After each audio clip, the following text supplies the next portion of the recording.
Origen del bien y del mal. Dado que Dios es el principio de todas las cosas, y puesto que ese principio es todo sabiduría, todo bondad y justicia, cuanto de él procede, debe participar de sus atributos, pues lo que es infinitamente sabio, justo y bueno no puede producir nada irracional, malo e injusto. Por consiguiente, el mal que observamos no ha podido originarse en él. Si el mal estuviera entre los atributos de un ser especial, sea como fuere que se lo llame, Arimán o Satanás, habría dos opciones: ese ser sería igual a Dios y, por consiguiente, tan poderoso y eterno como él, o sería inferior. En el primer caso, habría dos potencias rivales en lucha incesante, cada una procurando anular lo que la otra hiciera, y oponiéndose mutuamente. Esta hipótesis es inconciliable con la unidad de miras que se revela en el ordenamiento del universo. En el segundo caso, por ser inferior a Dios, ese ser estaría subordinado a él. Al no ser posible que existiera eternamente, pues de lo contrario sería igual a Dios, habría tenido un comienzo. Y si fue creado, solo Dios podría haber sido su causa. En ese caso, habría creado el espíritu del mal, de lo que resulta la negación de su infinita bondad. Sin embargo, el mal existe y tiene una causa. Los males de toda índole, físicos o morales, que afligen a la humanidad presentan dos categorías que corresponde distinguir: la de los males que el hombre puede evitar y la de los que son independientes de su voluntad. Entre estos últimos, es preciso que se incluyan las calamidades naturales. El hombre, cuyas facultades son limitadas, no puede penetrar ni abarcar el conjunto de los designios del Creador, juzga las cosas desde el punto de vista de su personalidad, de los intereses falsos y convencionales que creó para sí mismo, y que no pertenecen al orden de la naturaleza. Es por eso que a menudo le parece perjudicial e injusto aquello que consideraría equitativo y admirable si conociera su causa, su objetivo, el resultado definitivo. Al investigar la razón de ser y la utilidad de cada cosa, reconocerá que todo tiene el sello de la sabiduría infinita, y se inclinará ante esa sabiduría, aun con relación a cosas que no comprende. El hombre recibió una inteligencia con cuyo auxilio puede conjurar o, al menos, atenuar considerablemente los efectos de las calamidades naturales. Cuanto más saber conquista y avanza en civilización, tanto menos desastrosas se vuelven las calamidades. Con una organización social sabia y previsora llegará, incluso, a neutralizar sus consecuencias, toda vez que no puedan ser evitadas por completo. De ese modo, aun con referencia a las calamidades que tienen una utilidad para el orden general de la naturaleza y para el futuro, pero que ocasionan daños en el presente, Dios otorgó al hombre los medios para que neutralizara sus efectos a través de las facultades con que dotó a su espíritu. De ese modo, el hombre sanea las regiones insalubres, neutraliza los miasmas pestíferos, fertiliza tierras incultas y trabaja para preservarlas de las inundaciones, construye casas más salubres, más sólidas para que resistan a los vientos, tan necesarios para la depuración de la atmósfera, y se coloca al abrigo de las tempestades.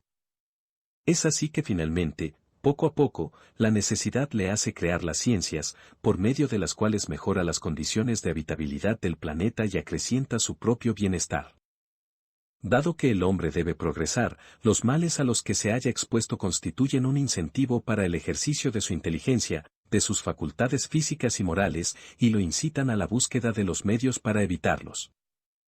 Si no tuviese a qué temer, ninguna necesidad lo induciría a que buscara lo mejor, su espíritu se entorpecería en la inactividad, no inventaría ni descubriría nada.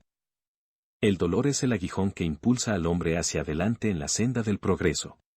No obstante, los males más numerosos son los que el hombre crea por sus propios vicios, los que provienen del orgullo, el egoísmo, la ambición, la codicia, los excesos en todo. Allí se encuentra la causa de las guerras y de las calamidades que ellas acarrean, de las disensiones, de las injusticias, de la opresión del débil por el fuerte, así como de la mayor parte de las enfermedades. Dios estableció leyes plenas de sabiduría con el objetivo único del bien. El hombre encuentra en sí mismo todo lo que necesita para cumplirlas. Su ruta está trazada en su conciencia, y tiene la ley divina grabada en el corazón. Además, Dios le recuerda eso constantemente por intermedio de los Mesías y profetas, de los espíritus encarnados que recibieron la misión de esclarecerlo, moralizarlo y contribuir a su adelanto, adelanto, así como, en los últimos tiempos, a través de una infinidad de espíritus desencarnados que se manifiestan en todas partes. Si el hombre se ajustara rigurosamente a las leyes divinas, no cabe duda de que evitaría los males más punzantes y viviría feliz en la tierra. Si no lo hace, es en virtud de su libre albedrío, y por eso sufre las consecuencias de su proceder, Pero Dios, que es todo bondad, puso el remedio al lado del mal, es decir, hizo que del mismo mal saliera el bien. Llega un momento en que el exceso del mal moral se vuelve intolerable e impone al hombre la necesidad de cambiar de vida. Instruido por la experiencia, se siente obligado a buscar en el bien el remedio que necesita, siempre en uso de su libre albedrío. Cuando toma un camino mejor, lo hace por su voluntad, y porque ha reconocido los inconvenientes del otro. La necesidad, pues, lo obliga a mejorar moralmente para ser más feliz, del mismo modo que lo indujo a mejorar las condiciones materiales de su existencia. Se puede decir que el mal es la ausencia del bien, como el frío es la ausencia del calor. Así como el frío no es un fluido especial, el mal tampoco es un atributo distinto, el uno es la antítesis del otro. Donde no existe el bien, forzosamente existe el mal. No practicar el mal ya es un comienzo del bien. Dios solo quiere el bien, el mal proviene exclusivamente del hombre. Si en la creación existiera un ser encargado del mal, nadie podría evitarlo. No obstante, como el hombre tiene la causa del mal en sí mismo, y como tiene al mismo tiempo el libre albedrío y la guía de las leyes divinas, podrá evitarlo siempre que lo desee. Tomemos un hecho común a modo de comparación. Un propietario sabe que en el confín de sus tierras hay un sector peligroso, y que quien se aventurase dentro de él podría perecer o sufrir una herida. ¿Qué hace a fin de prevenir los accidentes? Manda colocar en las cercanías un aviso, para impedir que se avance más allá, a causa del peligro. Ahí está la ley, sabia y previsora. Pero si a pesar de eso, algún imprudente ignora el aviso, traspone el punto permitido y sufre un accidente, ¿de quién podrá quejarse sino de sí mismo?